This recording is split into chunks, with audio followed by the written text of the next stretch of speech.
اسامہ، بات یہ ہے کہ حکیم طارق محمود چغتائی یہ میرے علم کے مطابق پہلے تبلیغی تھے،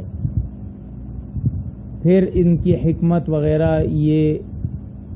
آہستہ آہستہ آگے بڑھے اور انہوں نے جو ہے تصوف کی لائن میں کسی سے بیعت وغیرہ کر لی۔ بہت زیادہ شہرت پسند آدمی ہیں۔ گزشتہ دنوں میں نے ان کے آفس فون کر کے ان سے کہا کہ بھائی آپ لوگ جو کچھ فیس بک وغیرہ پر صلی اللہ علیہ وسلم کی احادیث کے نام سے شیئر کر رہے ہیں،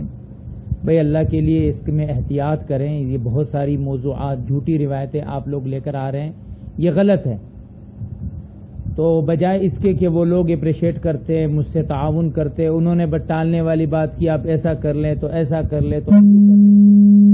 پھر میری لاہور میں ابھی جب میں گیا تھا تو وہاں ایک مولوی صاحب ہے جو ختم نبوت کے پلیٹ فارم پہ بہت اچھا کام کر رہے ہیں۔ انہوں نے مجھے کہا کہ جناب مفتی صاحب یہاں لاہور میں علماء نے ان پر باقاعدہ محنت کی، ان سے بات چیت کی، اس سے یہی بات میں ثابت ہوئی کہ یہ آدمی اب گمراہ ہو چکا ہے اور یہ راستے سے ہٹ چکا ہے۔ یہ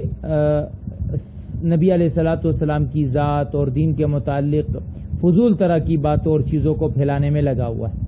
لہٰذا خود بھی اس آدمی سے، اس کے شر سے بچنے کی کوشش کریں